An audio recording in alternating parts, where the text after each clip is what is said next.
नमस्कार, the India top देख रहे हैं आप। देश के 5 राज्यों में चुनाव होने वाले हैं, जिसमें पंजाब भी एक राज्य है। पंजाब पिछले 1-1.5 सालों से काफी चर्चे में रहा।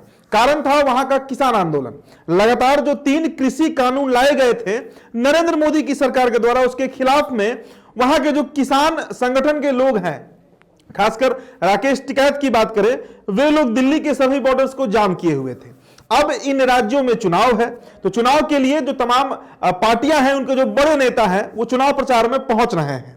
वहां पर लोगों से अपील कर रहे हैं कि उन्हें वोट दिया जाए। इसी कड़ी में भाजपा की तरफ से आज देश के प्रधानमंत्री नरेंद्र मोदी पंजाब पहुंचे थे और पंजाब के फिरोजपुर में उनकी एक चुनावी सभा होनी थी, लेकिन उस सभा में वो नहीं पहुंचते हैं। और इसका कारण जो बताया जाता है कि सुरक्षा को ध्यान में रखते हुए कुछ जो खुफिया विभाग है उनके द्वारा जो खबरें मिली, उनके उसके बाद इस सभा को टाल दिया गया।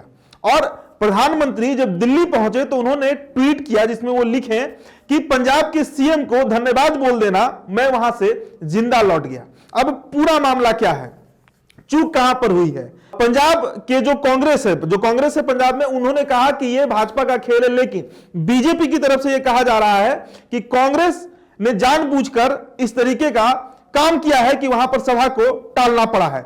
सड़क पर प्रधानमंत्री की गाड़ी जाम में फंस गई थी। जो किसान संगठन के लोग हैं, उन्होंने उनका जो पूरा काफिला है पीएम का, उसे घेर लिया था। क्या मामला है बताएंगे आपको, और अमित शाह के ऊपर बार बार सवाल क्यों उठ रहा है यह भी आपको हम बताएंगे। गृह विभाग भारत का अमित शाह के पास है। प्रधानमंत्री की कोई भी रैली होती है, कोई भी सभा होता है, तो यह पूरा जिम्मेदारी जो है वो राज्य से ज्यादा केंद्र के गृह विभाग का होता है। चलिए आपको पूरा मामला बता देते हैं। दरअसल प्रधानमंत्री नरेंद्र मोदी की पंजाब के फिरोजपुर में चुनावी रैली थी। किसान आंदोलन खत्म होने के बाद वह पहली बार आज पंजाब गए थे और प्रधानमंत्री मोदी का विमान बठिंडा एयरपोर्ट पर उतरा। उसके बाद उन्हें हेलीकॉप्टर से आगे जाना था, लेकिन खराब मौसम की वजह से हेलीकॉप्टर उड़ नहीं पाया।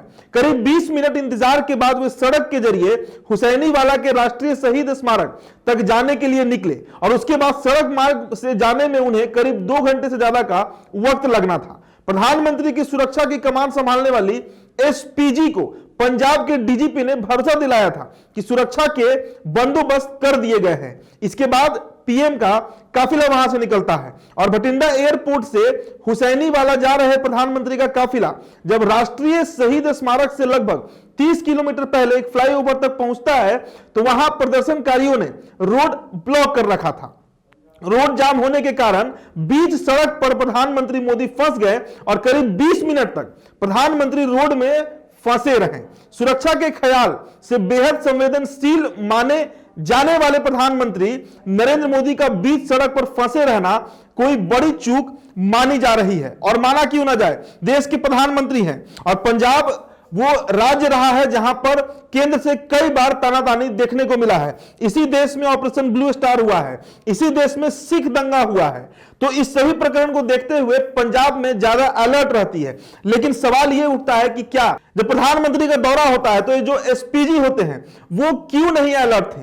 आखिरकार गृह विभाग जब भारत का अमित शाह संभाल रहे हैं, तो अमित शाह की यह जिम्मेदारी क्यों नहीं बनती है? हालांकि जेपी नड्डा ने कई दफा इसे लेकर ट्वीट किया और बीजेपी के द्वारा यह आरोप लगाया जा रहा है कि यह पूरा प्रायोजित कार्यक्रम था कांग्रेस का, जो पंजाब की कांग्रेस है। लेकिन इस सब के बीच सवाल उठता है यह कि क्या यह कोई पॉलिटिकल स्टंट है?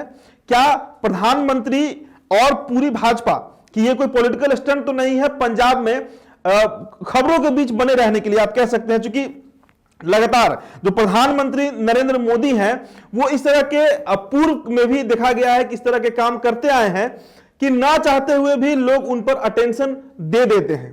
और इसी बीच तमाम जो कांग्रेस के लोग हैं, हमने कई ट्वीट देखा, फेसबुक पोस्ट लिखे जा रहे हैं कि ये अमित शाह की चूक मानी जानी चाहिए। और बात सही भी लगती है, क्योंकि अमित शाह के पास गृह मंत्रालय है और गृह मंत्रालय जिसके पास होता है उसी के पास यह जिम्मेदारी होती है कि देश के प्रधानमंत्री, खासकर जो सबसे शीर्ष नेता हैं देश के, जो देश के कर्ता धर्ता हैं, जो देश चला रहे हैं, उनकी सुरक्षा में इस तरह का चूक क्यों हो गया?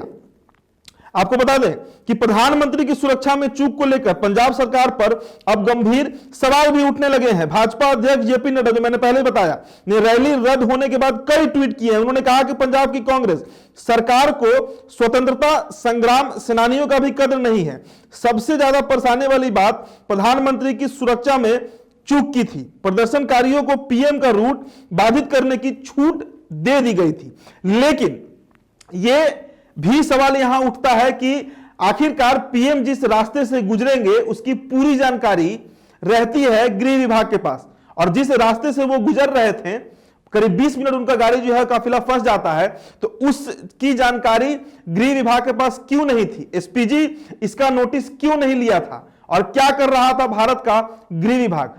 फिलहाल यह खबर जो है वो लगातार सभी लोग अपने सोशल मीडिया पर शेयर कर रहे हैं, आम लोग अपनी राय रख रहे हैं। कोई इसमें भाजपा की साजिश बता रहा है, तो कोई ऐसे भी लोग हैं जो भाजपा के पक्ष में और पंजाब में जो किसान हैं उनके ऊपर हमले कर रहे हैं। आपकी जो प्रतिक्रिया है हमें आप जरूर दीजिएगा। बहुत बहुत शुक्रिया।